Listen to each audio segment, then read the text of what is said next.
ছোটবেলায় মা বলতো, না বলে কারো জিনিস নিয়ে নেওয়াকে চুরি বলে। তাই কোনো জিনিস বাড়িতে নিয়ে গেলেই মা খুঁটিনাটি জিজ্ঞেস করেই ছাড়তো। মাকে বলতে হতো জিনিসটা আমি কোথা থেকে পেয়েছি। একবার একজনের বাগান থেকে কয়েকটা কাঁচা লঙ্কা তুলে নিয়ে এসেছিলাম।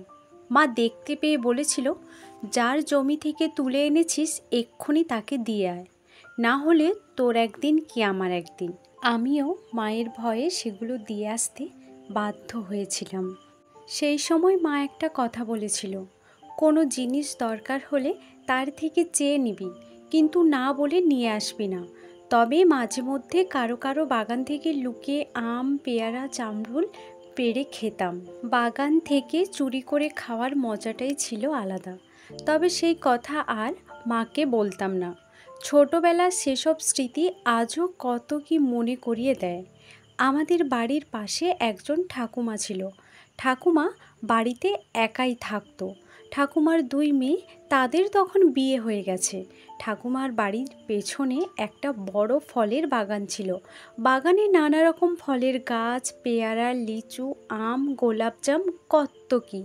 পাড়ার সবাইকে ডেকে ডেকে গাছের ফল বিতরণ করত ঠাকুমা। আমাকেও দিত। কেন জানি না, মনে হতো আমাকে একটু কম দিত, আর সব থেকে ছোট পেয়ারাটা আমার হাতে দিত। আমার খুব রাগ হতো মনে মনে, কিছু বলতে পারতাম না। ঠাকুমার ফলের বাগান তো ছিলই, সেই সঙ্গে বাড়ির সামনে যে ফাঁকা জায়গাটা পড়ে থাকতো ওখানে শাকসবজির গাছ লাগাতো। একদিন দেখলাম ঠাকুমা কুমড়ো গাছ লাগিয়েছে। কুমড়ো গাছের মাচায় 2টো কুমড়ো হয়ে আছে। কুমড়ো দুটো ঈষৎ হলুদ রং দেখে বুঝলাম কুমড়ো দুটোর আয়ু আর বেশি দিন নেই। দেখে মনে হচ্ছিল কুমড়োটা খেতেও বেশ মিষ্টি হবে। তো আমি ঠাকুমাকে বললাম, ঠাকুমা আমাকে একটা কুমড়ো দিও তো। 2টো কুমড়ো তো গাছে হয়েছে, একটা কিন্তু আমাকে দিতে হবে। আমার কথা শুনে ঠাকুমা বলল, মাত্র 2টা কুমড়া হয়েছে, তোকে একটা দেব কি করে? আমাকে আরও 2জন চেয়েছে। এরপর যদি গাছে কুমড়ো হয় তাহলে তখন তোকে দেব, এই 2টোর মধ্যে থেকে দিতে পারবো না। কথাটা শুনে খারাপ লেগেছিল। কত স্বাদ করে চাইলাম, বলে কি না হবে না। যাই হোক, মনের মধ্যে একটা রাগ রয়েই গেল। 2-3 দিন পর মা আর বাবা কি একটা দরকারে মাসির বাড়িতে গিয়েছিল। আমি আর আমার ভাই বাড়িতেই থাকলাম দাদু দিদার কাছে। দাদু আর দিদা তখন আমাদের বাড়িতেই থাকতো। তবে দাদু দিদা আমাদেরকে ভীষণ ভালোবাসতো। আমরা 2 ভাই দিদার কাছেই থাকতেই বেশি ভালোবাসতাম। আমি 9-এ পড়ি আর ভাই তখন 7-এ। মাঝে মধ্যেই মা কোথাও গেলে আমরা মায়ের সাথে যেতে চাইতাম না। মা 2-1 দিন বাড়িতে না থাকলে খারাপ লাগতো না, নিজেকে খুব স্বাধীন স্বাধীন মনে হতো। মা বাবা বাড়িতে নেই যখন, তখন বকা বা শাসন করার কেউ নেই। মা যখনই কোথাও যেত তখন বারবার বলে যেত, দিদার কথা শুনে ভালো হয়ে থাকবি আর দিদাকে জ্বালাতন করবি না। দিদাকে না বলে কোথাও যেন যাওয়া না হয়। আমি এসে তোদের 2 ভাইয়ের নামে কোনো অভিযোগ না শুনি। আমরা 2 ভাই ঘাড় নেড়ে সম্মতি দিয়ে মাকে বলতাম, তুমি নিশ্চিন্তে যাও, আমরা ভালোভাবেই থাকবো। কিন্তু উল্টোটাই হতো। এতটাই জ্বালাতন করতাম যে দিদা অতিষ্ঠ হয়ে বলতো, পরের বার থেকে যেখানেই যাক তোর মা যেন তোদের সঙ্গে করে নিয়ে যায়। তোর বাপ মা আসুক, সব বলবো আমি। আমরাও ভয়ে ভয়ে থাকতাম, কিন্তু দিদা কোনো দিনই মাকে বলতো না আমাদের দুষ্টুমির কথা। মা ফিরে এসে জিজ্ঞেস করতো, কিছু উৎপাত করেছি নাকি?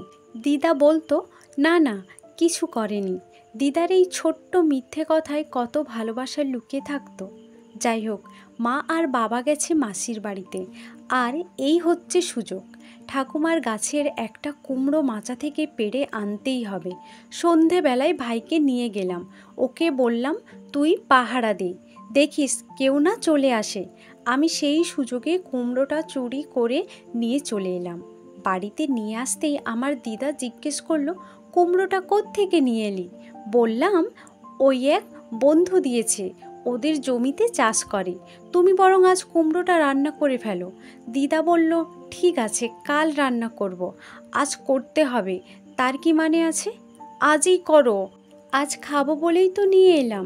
তাহলে আজ রাতে রুটি খেতে হবে কিন্তু। রাতে কুমড়োটা রান্না না করলে পরের দিন মা বাড়ি চলে আসবেই। তারপর একটা মারও বাইরে পড়বে না। সেদিন দিদা ছোলা দিয়ে কুমড়োর ঘন্ট বেশ সুন্দর করে বানিয়েছিল। সত্যি সে স্বাদ এখনও মুখে লেগে আছে। মনের সুখে কুমড়োটা সেদিন রাতেই উদরস্থ করেছিলাম।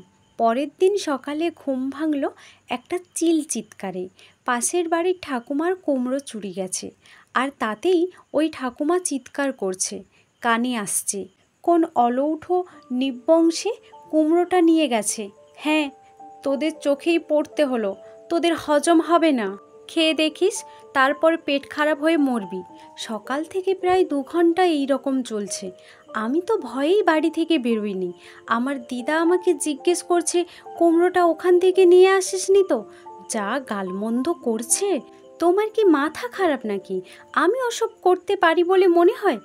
ওই কুমড়ো খেলে পেট খারাপ হবে বলছে তো। আমাদের কি কারো পেট খারাপ হয়েছে? মনে মনে ঠাকুরকে বলছি যেন পেট খারাপ না হয়। যাই হোক, ঘরের মধ্যেই আছি। ভাবছি এই না এই ধরা পড়ে যাই। কিছুক্ষণ পর ওই ঠাকুমা দেখি আমাদের বাড়ির সামনে এসে আমার নাম ধরে ডাকছে। আমি তো ভয়েই হয়ে গেছি। ভাবছি জেনে গেল কি করে? তো ভয়ে ভয়ে বাইরে বেরিয়ে ভালো মানুষ সেজে বলি, ঠাকুমা ডাকছো আমাকে? একবারটি আমার বাড়িতে আয়। নিশ্চয়ই চুরির ব্যাপারটা কেউ দেখে ওই ঠাকুমাকে বলে দিয়েছে। ভয়টা ঠাকুমাকে নিয়ে নয়, আমার মাকে নিয়ে। মা আজ ফিরেই যখন শুনবে তখন আর আস্ত রাখবে কিনা সন্দেহ। আমি বললাম, এখনই যেতে হবে, পরে গেলে হবে না? না, এখনই আয়, আজই ল্যাটা চুকিয়ে দেব। যা ভেবেছিলাম তাই হলো। কেন যে চুরি করতে গেলাম, ভয়ে ভেতরটা ঠান্ডা হয়ে যাচ্ছে, পেটটা কামড়ে কামড়ে ধরছে। তারপর এক প্রকার ভয় নিয়েই ওই ঠাকুমার বাড়িতে যাই। যেতেই ঠাকুমা বলে, ওখানে আধখানা কুমড়োটা তোর জন্য রেখেছি, ওটা নিয়ে যা। আর একটাই তো ছিল গাছে, ওটা যদি রেখে দিই তাহলে কোনো দিন ওটাও নিয়ে চলে যাবে। তাই ভাবলাম ল্যাটা চুকিয়ে দিই। আর তুই কত আশা করে কুমড়ো খেতে চেয়েছিস, তোকে না দিতে পারলে মনটা বড় খারাপ লাগতো রে। কথাটা শুনে আমি তো অবাক। ঠাকুমা আমাকে কত ভালোবাসে আর আমি শেষ পর্যন্ত কিনা। নিজেকে কেমন যেন একটা লাগছিল। চোরের সাজা ঠাকুমা এভাবে দিল, হয়তো শাস্তি পেলে মুক্ত হতে পারতাম।